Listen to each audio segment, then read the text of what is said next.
Here we have, this is the main.tf. In that we have specified the resource block. What is the meaning of resource block is based on these resource specifications, Terraform provider will tell to AWS SDK to create this resource. To create this resource, it is going to inform. Okay, so based on that, that resource is getting created. Based on that, that resource is getting created. Okay, so then in this we have passed instance type and tags and maybe key pair name. All these details, if you specify, that's what's happening is like a Terraform will create those resources. But I have given the T2.micro, or if I have a key pair, subnet, security group, VPC, all those I don't want to pass it hard-coded values.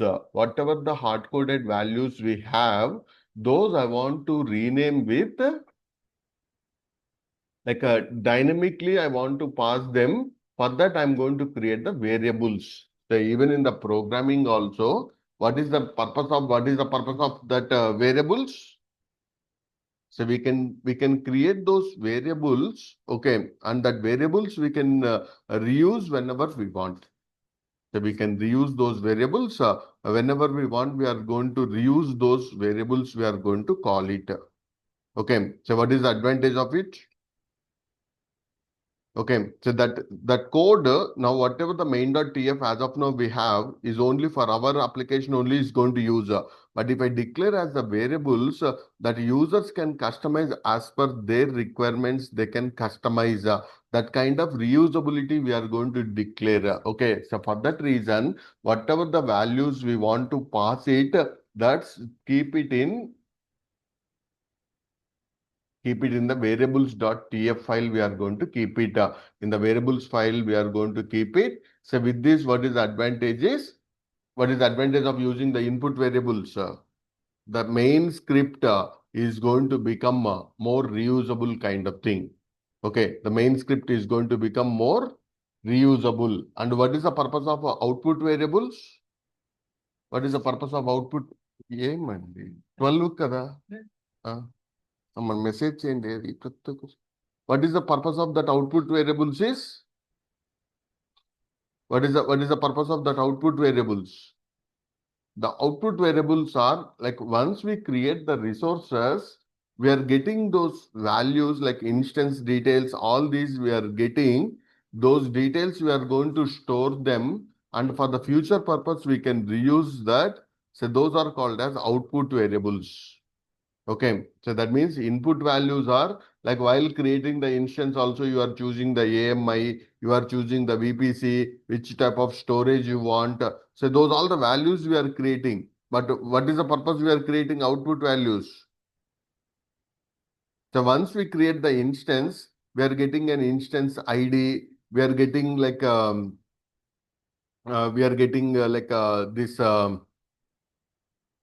security group ID, or maybe like we have the public IPs, those are called as output variables. But that output variables we are going to reuse for the other scenarios also. That means those are the outputs for the next scenarios we are going to use. Okay, so that is the purpose we are going to keep. And one more scenario we need to finish today is we are going to create this state file. What is the state file we are using by default? If you don't specify the state file where it is going to store, if you don't specify the state file where those details are getting stored, so by default, the state file is Statefile.tf. going to be locally, it's going to create the state file name is Terraform dot. So we have the Terraform dot TF state. So we have the Terraform dot TF state. So in that state file is going to store. What is the purpose of that state file? It's going to map the actual resources, and from the Terraform, whatever the resources we have, those details are going to store in that. Okay, if we don't have the state file, then what is going to happen? If you don't have the state file, then what is going to happen? If you don't have the state file, then Terraform will assume that resource is not existing. Then the duplicate resources it is getting keep on creating. That means each and every time when we do the apply, what is going to happen? Each and every time if you do the Terraform apply, what is going to happen? Duplicate resource are The getting. duplicate resources are getting created. But if that resource details have been stored in state file, what is going to happen? That resources are not getting duplicated. Okay, that resources are not getting duplicated. That is the reason state file is going to map the resources, whatever we have from the configuration file. What is our configuration file? What is our configuration file? The main.tf is our configuration file. So from the main.tf, whatever the resources we have, so those all the details is going to store from, those all the details are going to store from the Hmm. terraform.tf state, and the actual resources also is going to be stored. That's going to mapping is going to store in the state file. By default, if you don't specify any state file, those details are getting stored in, those details are getting stored in the local state file. And what is the name of the state file? What is the name of the state file? So terraform.tf state. So terraform.tf state, we are going to get it. And like, what is the problem with the local state file is we have the multiple DevOps engineers or multiple developers are using the state file. Then if everyone keep that locally, other changes we are missing. That is the reason local state file is not a production use case. For that, we are going to configure remote backend. So what is your understanding of remote backend? Locally keeping the state file is not an enterprise use case. For that purpose, we are going to keep the state file in the, we are going to keep the state file in the remote location. We are going to keep, say, can you tell me what are the remote locations options we have? So now, S3, like we can use in the S3 bucket, we can keep. S3 bucket. Otherwise, if you are using Azure, Azure blob storage, we can use. Otherwise, if you are using like mostly we are using this Terraform cloud we can use, or if you are using GCP, then Google storage we have, GCS we have. Okay, so like this we need to choose one remote backend. What is the problem with the local backend or local state file? What is the problem? What is the problem with the local state file? So with the local state file, we are not going to keep the, with the local state file. What is the problem we are getting is, so if the multiple people are going to access that state file or they're provisioning the resources through the Terraform, their changes we are losing. Their changes we are losing because those changes are stored in the local, in their local itself they are getting, and others are missing those. Others are missing those details. Others are missing those details. That is the purpose. We are going to keep the, that is the purpose we are The going to keep the remote backup. remote backend. So in our remote backend, we are going to keep S3 bucket. And for S3 bucket, for all the users, we need to give the IAM permissions we need to provide. If you don't have any cloud, then Terraform also provided one solution. What is that? So Terraform also has provided one solution. What is that? So we can use even Terraform Cloud also. So today try to create an account in the Terraform Cloud, and that cloud also we can access that. Okay, so Terraform Cloud also we can access. Okay, so from that we can provision the resources. From that we are going to provision the resources. What is the advantage of the remote backend is if the multiple people provision the resources also, those are getting stored in the remote backend. For others also, like everyone changes can be in that like a collaborative environment we are going to keep, or we have shared access to all the resources. and all the changes are centrally stored. If everyone keep them in the locally, we are going to miss those details. And if you don't have the state file, what is going to happen is duplicate kind of resources are keep on creating each and every time. The resources are keep on creating that affects the state of the infrastructure. The state of the infrastructure is going to be tracked and managed by the state file. And the name of the state file is terraform.tf state. In which format it is going to store those details? In which format it's going to store those details is in the form of JSON. It is going to store those details in the form of JSON file format. It is going to store the details. Depends upon our requirement. So we need to store that in the remote backend, and we are using S3 bucket in our environment. Other than S3 bucket, what are the other options we have? What are the other options we have? Azure Blob, Azure Blob Storage we GCP, can use, or GCS also in the GCP we can use. If you don't have any of the public cloud, then Terraform also has provided one solution. What is that? Terraform also has provided one Terraform. solution. Terraform Cloud we can use. Okay, so initially try to manage through the Terraform Cloud. Later we'll go through like S3 bucket we are going to use, or Azure Blob Storage. Then if you are using the remote backend, we have one problem. Multiple people simultaneously provision the infrastructure. They're doing some provisioning or they're doing some changes. At that moment, what is going to happen is a remote change. Like if multiple people perform those changes parallelly, other changes we are missing. Other changes we are missing. In order to manage this one, we are going to lock the state file. So, what is your understanding of state file locking means?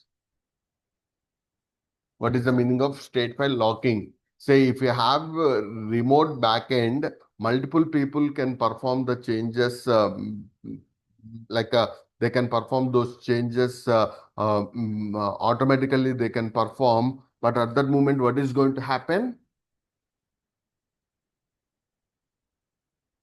Say someone changes may be missing because it's already in the use. That log file is already in the user. Then those changes have been missing by that. The in order to avoid this kind of situation, what is going to perform is like we are going to keep the changes. Like if someone performing the changes, then we are going to block that, or we are going to restrict it by enabling the remote state locking. Okay, so when that lock would be released, when that lock would be released, say if that user, say suppose assume we have user 1 and user 2. Okay, so user 1 has performed the changes, then for remaining all the users, it's going to be stored in the form of, is going to store in the form of locking is going to be stored. Then when that lock would be released, when that lock would be released, like if that user one operations are done, all the resources are provisioned or all the resources have been modified or deleted, then that resources are going to be like a log file is going to be released. So if you don't have the like log file, what is going to happen? If you don't have the log file, then what is going to happen? If you don't have the log file, then that resources in the multiple people simultaneously perform the changes, the state file is going to be corrupted or tampered. In order to stop that kind of tampering, what we are enabling? We are Log file. enabling locking is enabled. Okay, what is the advantage of enabling locking? What is the advantage of enabling the locking? If you don't have the locking, okay, what is going to happen? If simultaneously multiple people perform the Terraform operations, or even from the Jenkins pipeline also parallelly, if the pipeline triggers, then the changes are going to be not tracked properly, and the state file also is going to be corrupted. Okay, so the infrastructure need to be very clean. That's maintained in a proper way by keeping the centralized state file. In order to stop the tampering, what we are doing, Okay. Okay. so we are going to enable the locking. And in the AWS, what is the in AWS, what is the remote backend we are using? S3 bucket. S3 bucket. By default, S3 is not supporting locking by default. That is the reason we are going to use DynamoDB. So in the AWS, DynamoDB is one of the service which is used for the NoSQL kind of database. In this database, we are just creating one database entry, whether the state file is locked or unlocked. So when that would be locked, if any of the users are using the state file, then that would be locked.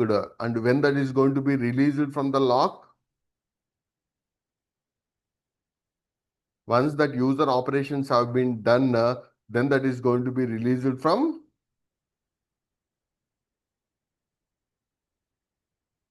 that's going to be released from the lock itself. Okay, so like that, we are going to keep the locking mechanism we are going to keep. Okay, so then like in the AWS, what are the services we are using for the remote backend and locking? S3 and S3 for DynamoDB. the S3 for the purpose of remote backend, Remote but backup. DynamoDB is for the purpose of Login. locking. Okay, so then if you use the Azure or GCP or Terraform Cloud, we no need of explicitly locking. That's inbuilt with that service itself. We are getting that feature. That means if you use the blob storage, by default we are getting that locking is there. By default we are getting that locking explicitly. We no need to manage that. Explicitly we no need to manage. So that is one of the advantage of using Azure or GCS. But with the AWS, with the S3, we need to enable DynamoDB locking need to be done. And if you use Terraform Cloud also, inbuilt that locking is coming by default. Inbuilt that locking is coming by default we are getting. But in the AWS scenario, we are using DynamoDB. Then with the state file, one of the another challenge we have is if you have any sensitive details, what is the meaning of sensitive details? Say we have a username, password is a sensitive, or I have one certificate token is a sensitive, or I have my SSL certificate like PEM file that others shouldn't see that. Okay, so then if you have that kind of sensitive tokens, then what we need to do is so we need to explicitly manage that's from the so we need to explicitly manage it from the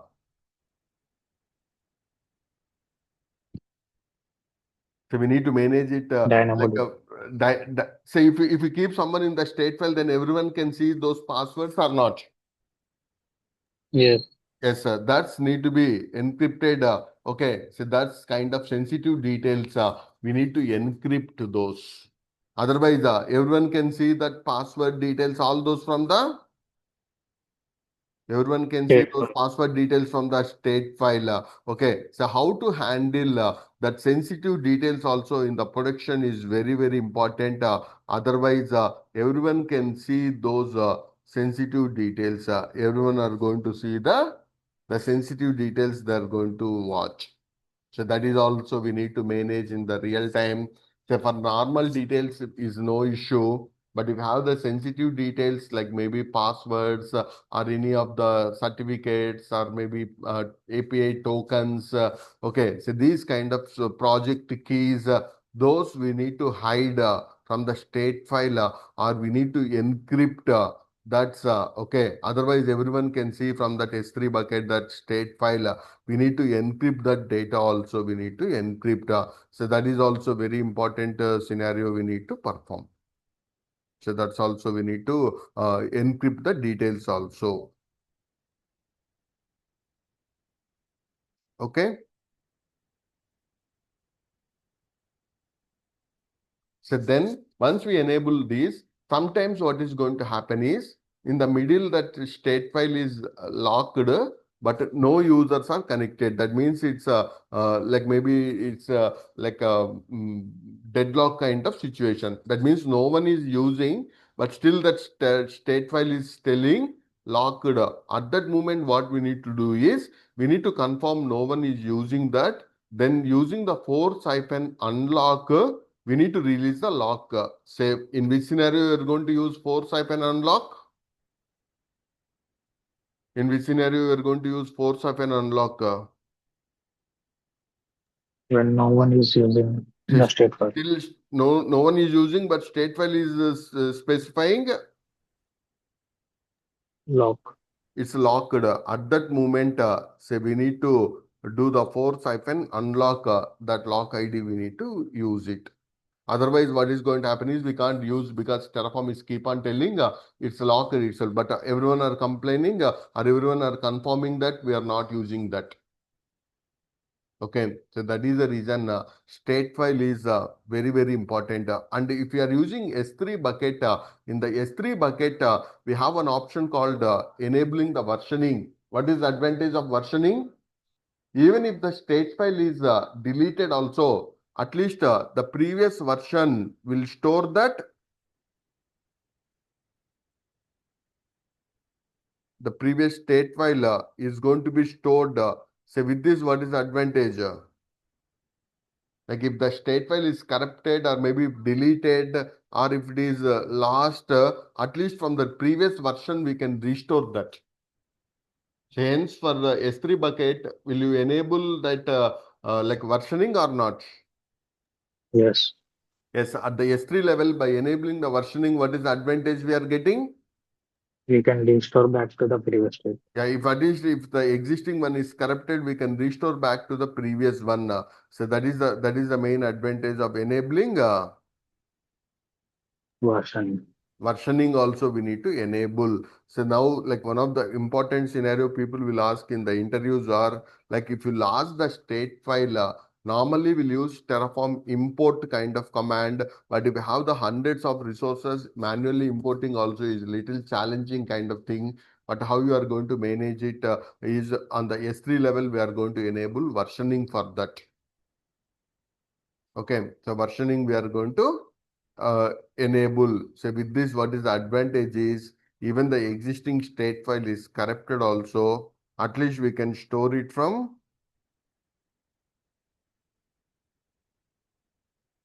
the previous version. We can store remaining the changes we can perform through the whatever the remaining changes we have, those we can do the plan at that moment. What are the changes it is showing? That's going to be tracked. That's going to be tracked from that. So that is also one of the scenario we need to perform. Okay. So these all we need to finish. So here we have this Terraform AWS tutorial we have, right? If you come to AWS Terraform tutorial, we have 6 tutorials I think we have.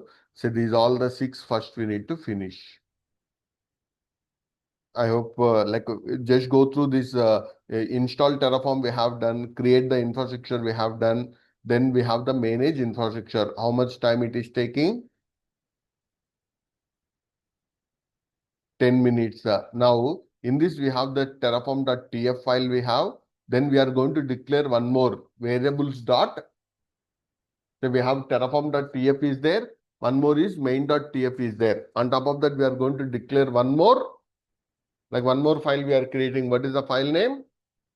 Variables.tf. Variables.tf. That input variables itself we are going to declare as the variables. And what is the keyword? Keyword is variable is the keyword. And in this we created one variable. What is the variable is? instance underscore name, and one more variable. How many variables here we have created here? Two. Two variables we have created. Two variables we have created. Okay, so those two variables we are going to manage. Okay, so that's instance underscore name is one variable, and we have the description and which type that is. You have the data types also. This type is, A2 dot it's micro. no, type is string. String. A data type is string, and the default value we are giving is t2.micro for the instance type. Learn-terraform is the name. What is the meaning of default is, if you don't declare any value for that, that default value is going to be taken. If you don't give any value, the default value is going to take. So now here we have declared two variables in the variables.tf. Then in our main.tf, what we are going to do is, previously, we kept t2.micro, right? Instance underscore type. This replaced with var.instance underscore type. So var dot, the t2.micro we need to rename with Var dot instant type. var.instance type we need to replace. Then the tags also in the name we have learn-terraform, but that keep var dot instance name. Okay. So try to learn how to do the VI editor, just practice a little bit. On that, we need to perform these changes. Okay. Then what is the advantage is those values has been taken from the variables. Okay. Then we are declaring one more output variables. What is the meaning of outputs.tf we are using? Then in this, I'm going to store that private DNS name, public DNS, public IP, private IP. Those all the details I can store it. So with this, what is the advantage is? With that, what is the advantage? So that output values also is getting stored. Those output values are getting stored in that. Okay, what is the command is Terraform output. So now what is the difference between Terraform show and Terraform output? So Terraform show will show all the details. Okay, whereas Terraform output will show only what are the output variables we have. So those only are going to be stored. Those details only are going to store in the Terraform dot outputs dot tf is going to store those details only are getting stored. Hope you got it right. The difference between say Terraform show will contain all these details, but we'll have vast details. I want only important details, and these are the inputs for the next level of automation. Then at that moment, I'm going to use. At that moment, I'm going to use the Output dot tf. outputs. Okay, in the outputs, I'm going to declare those output values, and those are like maybe for the next level of automation, these would be the inputs. Okay, and output, the keyword is variable for the variable. Variable is the keyword. Here we use the output variables, and when we do the apply, this public or private DNS name, what we have given, that output will show in the Terraform output also is going to show those details. Then destroy, we already done that. Terraform destroy will destroy the Terraform destroy will destroy those resources. Whatever the resources have been provisioned, all those can be destroyed. All those can be destroyed by using the Terraform destroy command. Okay, then finally we have one more thing is there, that is like a Terraform cloud we need to use.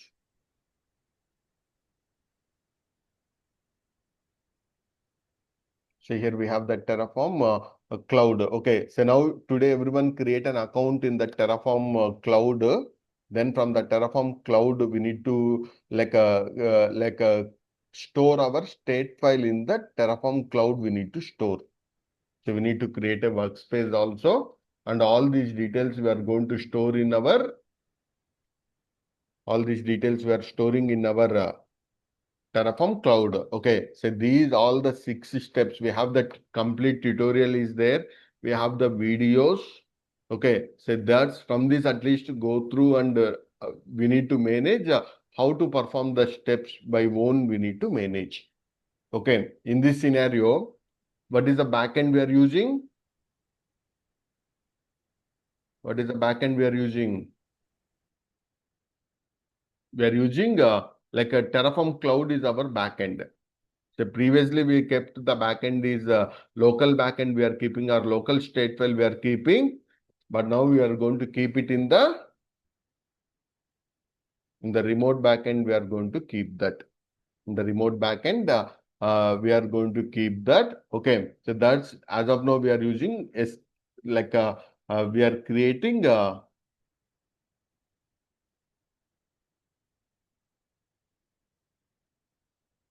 We are keeping one like a Terraform cloud. So we need to configure that backend and all the details need to be stored in that backend. It need to store. Okay. So these operations also, like these 6 tutorials, you try to finish. Okay. So if we stuck anywhere, we'll try to discuss. Maybe 3, 4 years back, these are enough, but today these are not enough for us. We need to go more deep into those. But these all practical, everyone need to do this. Okay. So based on that, if you stuck anywhere, we'll discuss those in the tomorrow session.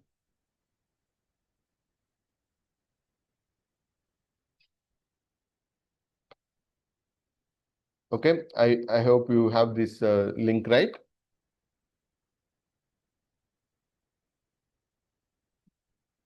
Yes. Yeah, try to perform these still 6 tutorials. Try to finish. Okay. Those videos also have shared. Those also go through once and try to finish these tutorials. If you stuck somewhere, we'll discuss in the tomorrow session.